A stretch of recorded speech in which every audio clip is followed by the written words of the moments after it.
Hi guys, this is Anvita Dixit and today we're going to be talking about types and classification of asanas.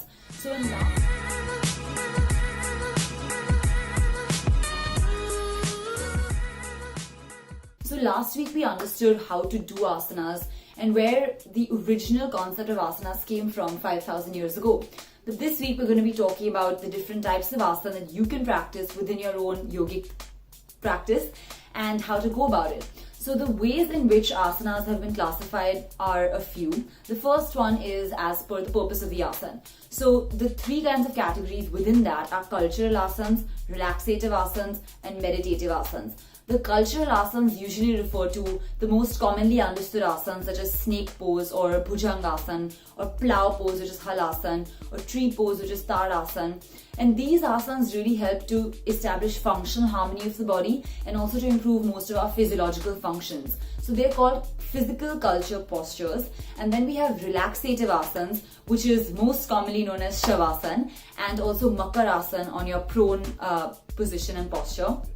And these actually facilitate the relaxation of your autonomic nervous system once it has been activated, and it actually helps you to relax and cool down between the asanas.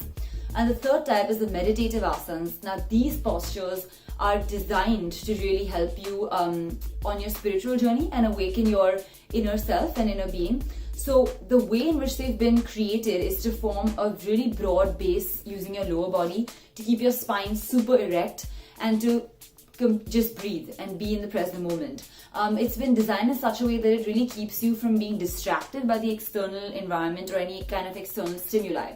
So these are the three categories within the purpose of asana broader category. And now we come to the second one, which is really the type of asana because of the way it appears visually when you look at it. So the four categories within that are supine position, which is when you're basically lying down on your spine and then taking and moving into asanas from that base position. The second one is prone postures, which is basically when you're lying down on your stomach and then you're going into asanas from that basic position. And the third one is sitting asanas, where you're literally sitting down with your legs forward and your hands by the side of your body, and then you are moving into an adopting postures. And the fourth one is obviously standing postures, where you're standing erect almost in an attention position, but still in a relaxed manner, and then moving into postures and positions from that base asana posture. So these are the ways you can classify asanas visually, and usually in the tutorials that we will do or the 1-hour classes that we will have, you're supposed to be doing a few of each category. So a few supine positions, a few prone positions, a few sitting, and a few standing to have a completely balanced yogic practice and asana session. The next way in which we can categorize asanas is by the way in which we can categorize asanas is by the body parts that are used in the asanas. Now, most commonly we use our spine. So you'll see that there's a flexion of a spine, there's the extension of a spine. You also have lateral bending of the spine in a couple of asanas, and also twisting the spine in order to release any tension that may be stored in your spinal cord and region. So apart from the spine, we also use our chest area for expansion and contraction. Our abdominal region and our muscles in this area are supposed to be very strong so we can move into asanas more easily. And also we usually utilize our limbs and activate them while moving into and coming out of asanas. And also the final way in which we classify asanas is the way in which they provide us benefit.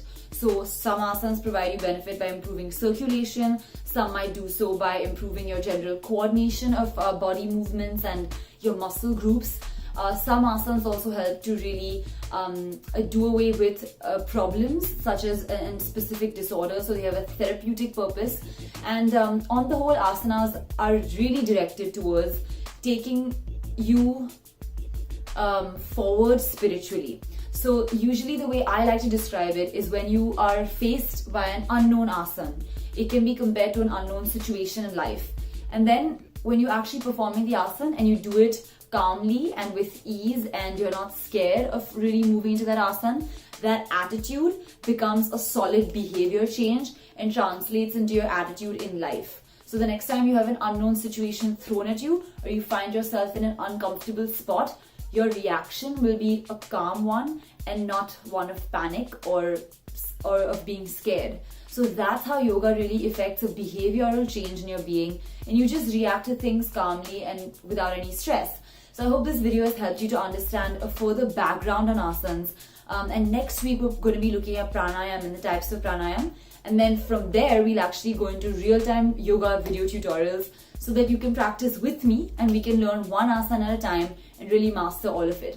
So that's it for this week, and I hope to see you next week. Until then, keep blasting.